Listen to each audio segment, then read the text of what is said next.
la fin de 6 années de combat, ouais, plutôt heureux. Enfin, on arrive à cette tribune debout qu'on appelait de nos voeux et voilà, ça fait plaisir à voir. Ouais. Pour nous, c'est vraiment important parce qu'une tribune COP, par essence, c'est debout. Et là, on a vraiment hâte d'inaugurer cette tribune. Il suffit d'y aller pour sentir que ça va être différent, quoi. Ça va nous permettre de rassembler tous les acteurs de la tribune. Donc là, l'intérêt, c'est que tout le monde va être un peu mieux dispersé. Et pour l'ambiance, c'est beaucoup mieux, quoi. C'est vraiment ce qu'on appelle les terrasses en anglais. C'est une tribune populaire, debout. Aujourd'hui, on avait beaucoup de places assises, donc de fait, on avait du mal à densifier un petit peu les supporters. En Ligue 1, naturellement, la tribune était debout. Par contre, c'est vrai que quand t'as pas les sièges qui te gênent, c'est beaucoup plus facile pour des mouvements spontanés, se prendre par les épaules, faire des gauches-droites, bouger sur les buts, etc. C'est quand même beaucoup plus simple. Forcément, ça va créer de l'émulation, puisque le fait qu'on soit tous debout et massés, il n'y aura pas de phénomène de timidité. Et les gens qu'on doit éduquer, qu'on doit emmener avec nous, qui n'étaient pas là ces dernières années, on va pouvoir forcément les emmener beaucoup plus facilement.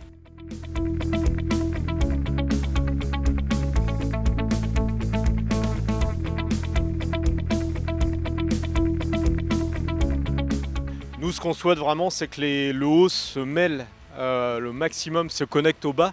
Et l'idée, c'est que les gens soient au moins dans les deux travées centrales qui sont en placement libre, debout, et qu'on ait des gens qui participent au maximum à l'ambiance. Aujourd'hui, le prochain match contre Paris, l'idée, c'est qu'on ait à tous les matchs 1500, 1700 personnes qui sont actives les mains en l'air. Alors je pense effectivement que ça a un impact sur la portée que va avoir ce premier match avec la tribune debout.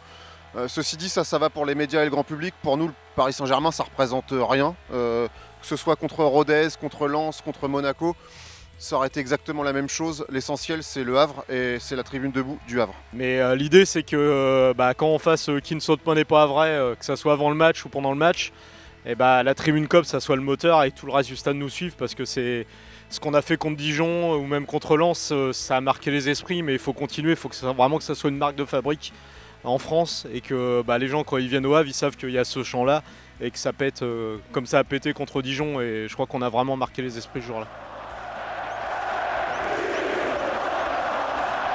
En revanche, on a pris l'engagement de ne pas changer la jauge de la tribune parce que l'ensemble du stade a été conçu avec ses évacuations et issues de secours pour une certaine capacité de tribune, et on va maintenir la même capacité. On a une bonne relation avec les groupes de supporters, on est vraiment dans le principe du dialogue et de l'échange. Alors évidemment, on n'est pas d'accord sur tout, mais on est vraiment dans le dialogue. Ça faisait très longtemps qu'ils attendaient que la tribune soit transformée et passée en tribune debout. Ils ont été patients, très patients, et je crois qu'aujourd'hui, ils sont très contents.